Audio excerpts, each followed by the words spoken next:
There's something deeply mysterious about the Vatican. Behind its sacred stone walls, hidden in the corridors and buried beneath centuries of history, lies more than just a hub of faith and power. It's a place where secrets have been concealed, where treasures have been safeguarded, and where history has been deliberately erased. The Vatican, the heart of the Catholic Church, holds not only relics of saints and martyrs, but also some of the most chilling, unsolved mysteries that have spanned the ages. Today, we're diving into 7 of the most terrifying secrets hidden in the Vatican. Secrets that have perplexed historians, researchers, and even the Church itself for centuries. Let's start with one of the greatest mysteries of all, the hidden remains of Alexander the Great. Now, we all know the legendary tale of Alexander, conqueror, king, and military genius. But what happened to his final resting place? Despite centuries of searching, no one has ever found his tomb. What if I told you that the answer might not lie beneath the sands of Egypt or somewhere in the ruins of Alexandria, but instead hidden quietly in the heart of Venice? According to a fascinating theory, after Alexander's death in 323 BCE, his body was initially placed in Alexandria, which became a major pilgrimage site for emperors and kings. But over time, during a period of chaos and destruction, his body was stolen by a Venetian merchant and smuggled to Italy. The body was then, in an astonishing case of mistaken identity, declared to be that of Saint Mark the Evangelist, and eventually enshrined in the Basilica di San Marco in Venice. Imagine this. For centuries, people have come to offer prayers before what they believe to be the remains of a Christian saint. But what if in reality, they've been unknowingly praying before the remains of the man who once set the world ablaze with ambition and military conquests? If this theory holds true, it would be a global cover-up of monumental proportions, erasing one of history's most significant figures from the record. Now we're about to shift gears and dive into another mystery that's perplexed scholars and theologians for centuries, the Horus theory. At first glance, the story of Jesus, Christ, is unique and stands alone in religious history. But the more we look at it, the more we start to see uncanny similarities between the life of Jesus and that of the ancient Egyptian god Horus. This theory has raised some serious questions, especially when you look at the parallels between the two stories. Horus, who was born thousands of years before Jesus, was also said to have been born of a virgin mother named Merit, which is an ancient version of the name Mary. Horus's father figure, Seb, shares the same name as an Egyptian god. The similarities don't stop there. Horus's birth was announced by an angel, a star appeared in the sky, and 3 shepherds came to pay him homage. As Horus grew older, he was baptized in a river, and the man who baptized him was later executed. Horus, like Jesus, had 12 disciples, healed the sick, cast out demons, and even raised the dead. Then, in a striking echo of the New Testament, Horus was betrayed, crucified, buried for 3 days, and resurrected from the dead. It's hard to ignore these similarities. But here's the question. Are these just coincidences? Or could they be ancient stories, retold through the lens of a new era? Traditional scholars and the Church have rejected this theory, but the echoes between Horus and Jesus are hard to ignore. As we begin to explore these hidden narratives, we start to understand that religious stories aren't static. They evolve, adapt, and sometimes repeat, even across vast expanses of time and culture. Stay with me, because as we continue this journey, we're about to uncover more secrets that are equally chilling and thought-provoking. In the next part, we'll delve into the mystery of the Library of Alexandria, a place of knowledge that, according to some theories, may have hidden its most valuable texts in the Vatican's archives. The history of the Library of Alexandria is well known. Once a beacon of learning and intellectual discovery, it was tragically destroyed, but did some of its most precious works survive? Let's unravel this enigma together and see what secrets might have been hidden away in the Vatican. Stay tuned. As we venture deeper into the hidden world of the Vatican, we now come to one of history's most tantalizing mysteries, the Library of Alexandria. This ancient library, considered by many to be the greatest intellectual repository in the history of humanity, was a treasure trove of knowledge, art, and science. Scholars from all corners of the known world, Babylon, Greece, India, and Persia, came to Alexandria to study and contribute to a vast collection of over 400,000 manuscripts. Imagine it, scrolls documenting everything from astronomy to philosophy, medicine to mechanics, and even poetry. It was a beacon of human intellect, where the very fabric of ancient knowledge was preserved and expanded. But then, one day, almost everything vanished. The great Library of Alexandria was mysteriously lost to the ages. Some point to Julius Caesar's actions during his siege of Egypt in 48 BCE, when he set fire to his own ships, and the flames spread into the city, consuming the library in the chaos. Others believe that religious zealots, seeing the ancient knowledge as heretical, destroyed the library, viewing it as a threat to the teachings of their faith. Still, another theory posits that the library wasn't destroyed in one grand catastrophe, but rather dismantled over time, hidden from the world by those who sought to control human knowledge. Yet, there's one theory that sets itself apart from the others, one that suggests that some of the most valuable scrolls didn't disappear at all. Instead, they were secretly relocated to Europe, eventually finding their way into the Vatican's archives. The Vatican has never confirmed or denied this, but there are rumors of hidden rooms within its vast, secretive archive, rooms filled with ancient manuscripts and texts that predate the Renaissance, perhaps even dating back to the time of the Library of Alexandria itself. Could it be that the Vatican holds the keys to unlocking the mysteries of lost civilizations? Perhaps some of the scrolls from the Great Library were carefully moved and preserved by those who knew the true value of this knowledge. If these ancient texts still exist in the Vatican's vaults, they might hold insights into the ancient world that we could only dream of uncovering. Now let's turn our attention to one of the most fascinating and unsettling aspects of the Vatican's collections, the Gregorian Egyptian Museum.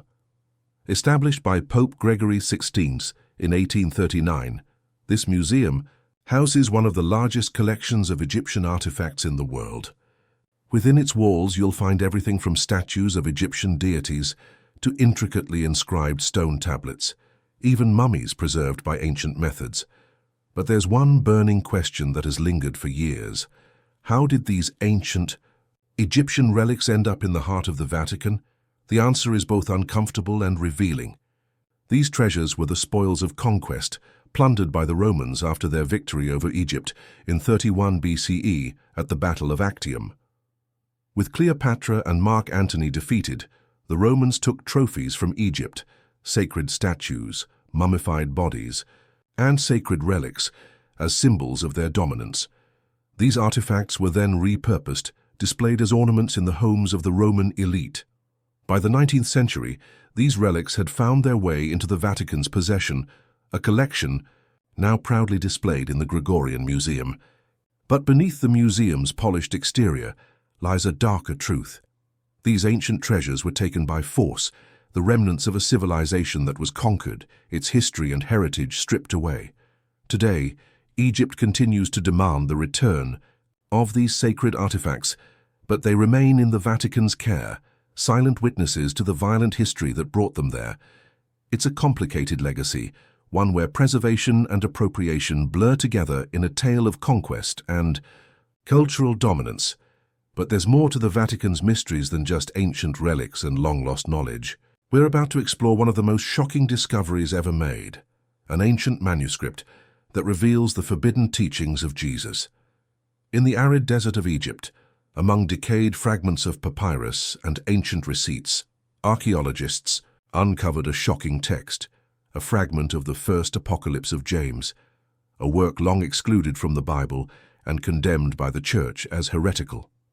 This manuscript, which was suppressed for centuries, contains teachings that challenge the very foundation of Christian doctrine.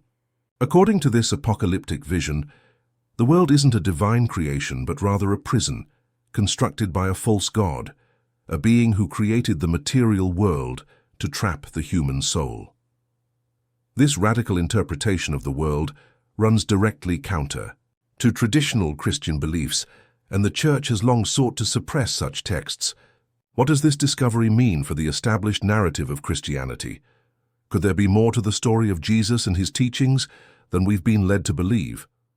The Church has always been fiercely protective of its doctrines, and any text that challenged its authority was quickly condemned and buried. This ancient manuscript sheds light on the dangerous world of forbidden knowledge, texts that could have fundamentally altered the course of history had they been allowed to surface. Now let's take a turn into an unsettling discovery within the Vatican itself. Beneath its hallowed walls lies a quiet chamber that houses two mummies that for centuries were believed to be relics from ancient Egypt. But recent scientific testing revealed a shocking truth. These mummies didn't come from Egypt at all. Instead, they were the remains of two people who lived just 500 years ago during the Middle Ages. These medieval mummies were thought to be ancient, preserved relics of a long-forgotten civilization. But in a twist of fate, researchers from the Smithsonian Institution uncovered the truth. These mummies were part of a bizarre cultural phenomenon known as mummy mania, a strange obsession with ancient mummies that gripped 19th century Europe. During this time, mummies were highly prized, displayed in museums and aristocratic homes, and even ground into powder for supposed medicinal use. The Vatican, unknowingly or perhaps complicit in the madness, became the custodian of two fakes, mummies created not in ancient Egypt, but in the relatively recent past. The question remains, why would someone go to such lengths to create fake mummies? And why would the Vatican become involved in this bizarre cultural fever? It's a disturbing example of how the pursuit of knowledge, history, and religion can sometimes be warped for profit or prestige. As we continue our journey through the Vatican's deepest mysteries, we come to a discovery that defies everything we thought we knew about history and faith.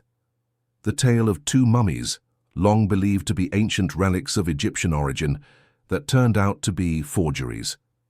At first glance, the Vatican's quiet chamber, housing these mummies, seems to be just another stop for those interested in the sacred artifacts of Egypt.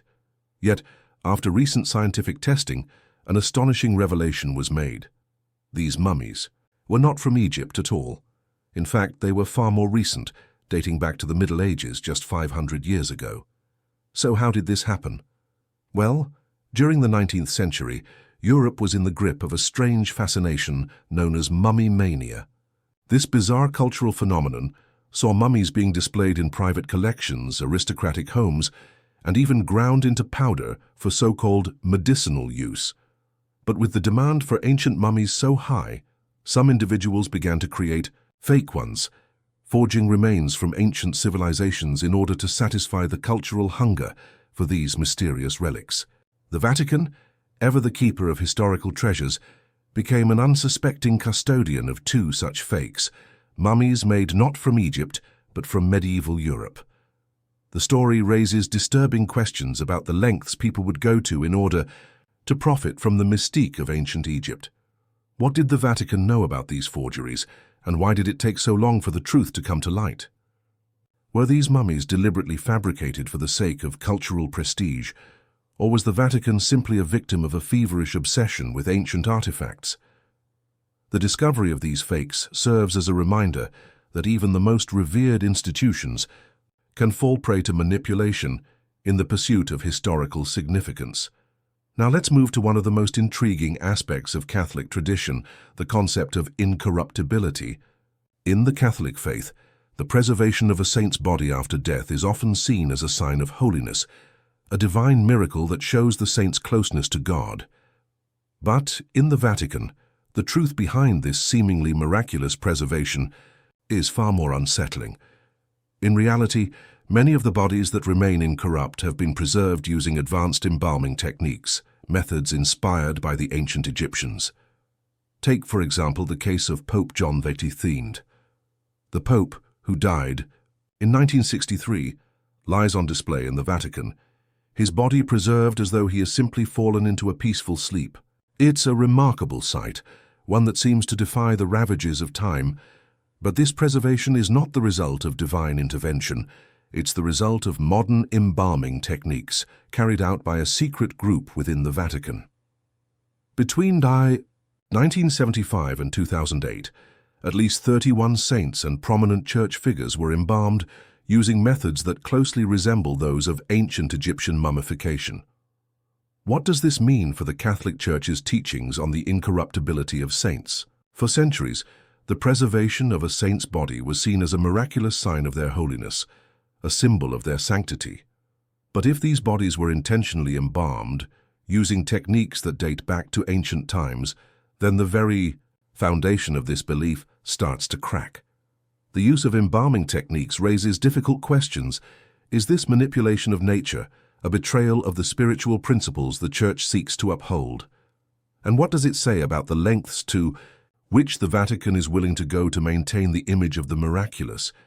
But not every attempt at embalming was successful. When Pope Pius XIV died in 1958, his body was embalmed in a manner meant to replicate the burial of Jesus Christ. However, the result was far from miraculous. Instead of a perfectly preserved body, his corpse began to emit a foul odor, and his nose deteriorated to the point of falling off. This failure became a well-kept secret, one that the Vatican tried to sweep under the rug. Yet the concept of incorruptibility remained a core part of Catholic belief, despite these highly controlled and artificial processes. This uncomfortable truth forces us to confront the larger issue of how religious institutions manipulate natural processes for symbolic ends. When does the need to present a divine miracle cross the line into deception? The line between faith and fabrication becomes murkier when we realize that the incorruptibility of saints may not always be a divine act, but rather the result of human intervention. As we near the end of our journey, it's time to reflect on what we've uncovered. The Vatican, often seen as the seat of divine power and wisdom, is also a place that holds many secrets, some awe-inspiring, some disturbing, and some that challenge the very foundations of history and religion. From the hidden remains of Alexander the Great to the suppression of ancient knowledge, from the questionable origins of Egyptian relics to the manipulation of saintly preservation, the Vatican's mysteries remind us that the world's most revered institutions are not immune to the forces of intrigue and manipulation. The key takeaway from all of this is that history is often far more complicated than the stories we are told. The Vatican, like any powerful institution, has its own hidden narratives, stories that have been buried, rewritten, or conveniently erased. The mystery of the Vatican is not just about what is hidden behind its stone walls. It's about the stories we may never know, the truths that have been kept from us, and the mysteries that remain locked away in its archives. So, as we finish this exploration, I leave you with a question to ponder. How much of what we believe about history is the result of manipulation, and how much of what we've been taught is the true story of our past? If you've enjoyed this deep dive into the Vatican's hidden mysteries, let me know your thoughts in the comments below. And if you'd like to keep exploring more unsolved mysteries and hidden histories with us, don't forget to subscribe and turn on the notification bell. We'll see you in the next video. Now that we've explored the Vatican's hidden treasures, forgeries, and the unsettling manipulation of religious symbols, it's time to turn our attention to something even more chilling, a mystery that stretches back through time and poses questions that challenge everything we know about religion and the nature of sainthood. We've seen how the Vatican has worked to maintain its image of miraculous preservation through embalming techniques. But there's something even more profound at play here, something that transcends mere physical preservation, the phenomenon of incorruptibility. In Catholic tradition, the incorruptibility of a body after death is often considered a sign of absolute holiness, an undeniable sign that a person has achieved sainthood and is in direct communion with the divine. However, the reality behind this so-called miracle is far more complex and, dare I say, more sinister. While many of the bodies of saints that are displayed in the Vatican appear to be miraculously preserved, many experts now believe that these remains owe their preserved condition not to divine intervention, but to modern embalming techniques that mirror those used in ancient Egyptian mummification. Take the case of Pope John XXIII, the beloved pope who passed away in 1963. His body, preserved and displayed for decades, still looks almost untouched by time. To the faithful, it seems like proof of a miracle, a sign of his holiness that transcends death. But the truth behind this preservation is more earthly than heavenly. The Vatican employed a group of specialists to carry out the embalming process, using techniques that would keep his body in pristine condition. This isn't a rare exception either. Between 1975 and 2008, a secret group of Vatican specialists embalmed at least 31 saints and other prominent church figures, all using modern methods that have their roots in ancient Egyptian practices. But here's where things get even more unsettling. The Vatican has never openly acknowledged these embalming procedures, and for good reason. The idea that some of the most revered figures in the Church are being preserved through scientifically controlled methods challenges the very foundation of what the faithful are taught to believe. How can a preserved body be a divine miracle if it was carefully embalmed by a team of professionals? How do we reconcile the idea of a saint's incorruptibility with the reality that these bodies were intentionally preserved for display? And not. Every embalming attempt was successful. One of the most disturbing examples is that of Pope Pius V, who passed away in 1958. When his body was embalmed, it was intended to mirror the burial of Jesus Christ, sealed in linen and kept in an enclosed space to remain intact. But the result was far from miraculous. His body began to emit a foul odor, and his nose decomposed to the point that it eventually detached. Imagine that. The Vatican, in its efforts to preserve the body of a pope, was met with failure, and it's only through secretive efforts that the full extent of the disaster was kept under wraps. This raises serious questions about the manipulation of nature for religious purposes. Is this truly a holy act, or is it an attempt to create an image of sanctity where none exists?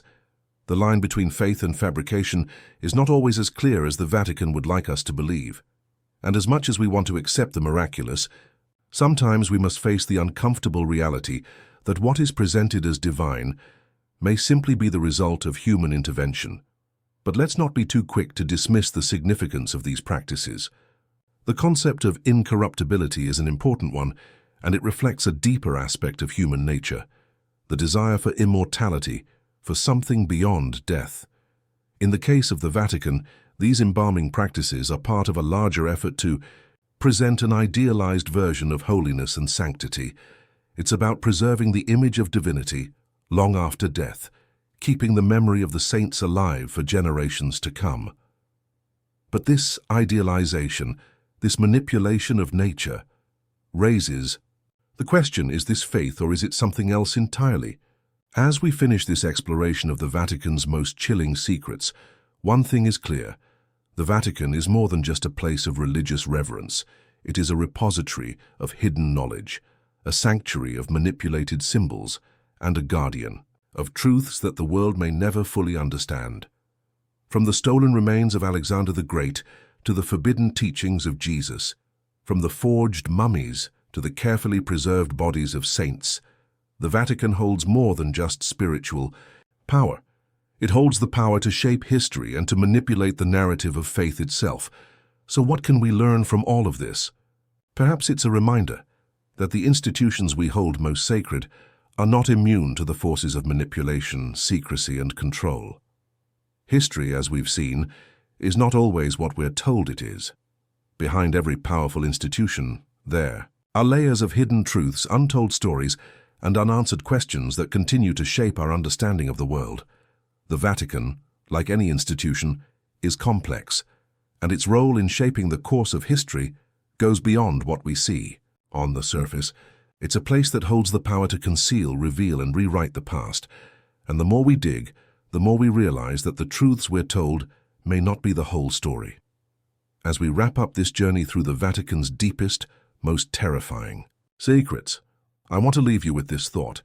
What is the truth behind the images of sainthood and divine intervention? How much of what we believe is shaped by the narratives institutions want us to accept? And how much of it is the result of carefully crafted myths? The Vatican holds the answers to these questions, but whether we will ever fully understand them is another mystery entirely. Thank you for taking this journey with me. If you found this exploration into the Vatican's hidden history thought-provoking, don't forget to share your thoughts in the comments. And if you'd like to uncover more hidden truths and unravel the mysteries of the past, be sure to subscribe and turn on notifications. There's so much more to discover, and I can't wait to dive into more unsolved mysteries with you in the next video.